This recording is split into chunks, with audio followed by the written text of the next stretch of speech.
Le Vendée Globe, moi j'ai choisi d'aller le faire parce que c'était le truc le plus médiatique que je pouvais faire pour pousser la conviction que j'ai en moi depuis 15 ans et que je voulais vraiment la partager avec un public le plus large possible. Donc je me suis vraiment dit, mais qu'est-ce que je peux faire de plus fou et qui permette d'entraîner le plus de gens avec moi, et c'était le Vendée Globe. Donc à partir du moment où j'ai pris cette décision-là, j'ai été dans un tunnel de préparation, de travail pour arriver jusqu'au départ. Et le départ, je me suis retrouvé dans une arène avec 300 000 personnes qui hurlaient mon nom. Ça a été extrêmement difficile pour moi parce que là, je me suis dit, mais si j'ai 300 000 personnes qui hurlent mon nom dans ce chenal des Sables d'Olonne, ça veut dire que ce que je vais faire, c'est vraiment dur.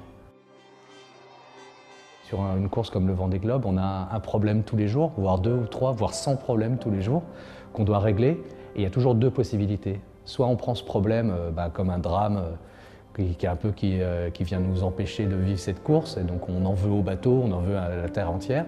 Soit on se dit c'est un fait de course, et en fait ce problème-là va me permettre de créer quelque chose, d'innover, de me dépasser et de trouver des ressources que j'ai en moi que je n'ai pas l'habitude d'utiliser. Le déclic, il a eu lieu au large des Kerguelen, donc dans l'océan Indien. J'ai trouvé une tempête énorme et j'ai eu un problème de moteur qui m'a occupé toute une nuit. Et donc je ne surveillais plus mon bateau. Et en fait, j'ai ressenti que mon bateau pouvait aller bien plus loin que je pensais. Et moi aussi, je pouvais aller bien plus loin que je pensais. Et à partir de cette tempête-là, tous mes verrous ont sauté et j'ai accepté en fait de partir vraiment dans l'aventure, de laisser le bateau s'exprimer et aussi moi de faire les choses à ma façon.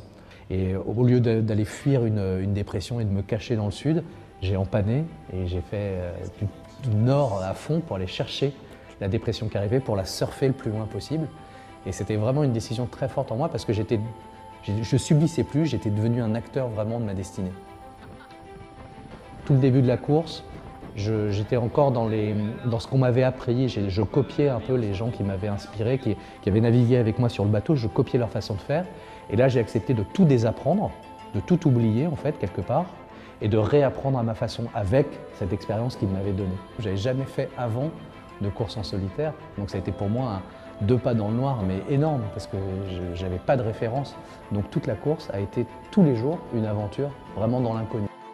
Moi j'y vois comme un message. Je sais pas vous, mais qu'en pensez?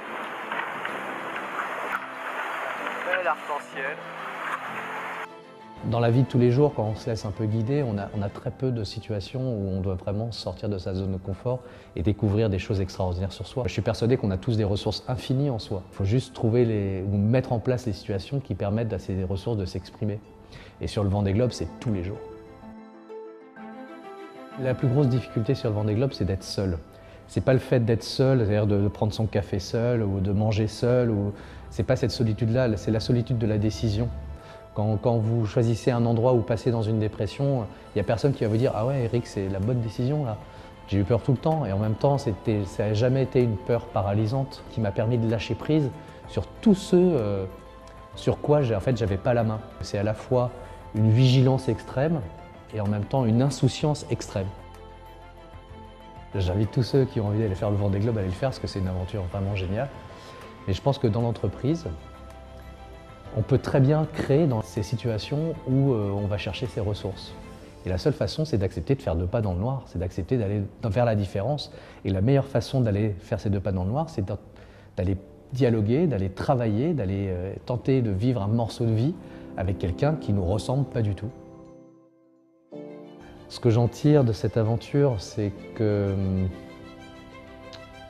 je suis rentré bien plus fort, en ayant moins peur. Parce que justement, j'ai vu de quoi j'étais capable. J'ai vu justement que j'avais ces ressources en moi qui sont infinies. Il suffit juste que j'aille les chercher. Je me suis libéré aussi d'un tas de pression, ensuite du regard extérieur. J'ai moins envie de plaire. Donc je reviens avec une énergie folle. Je suis très fatigué, mon corps est fatigué, mais ma tête déborde d'énergie.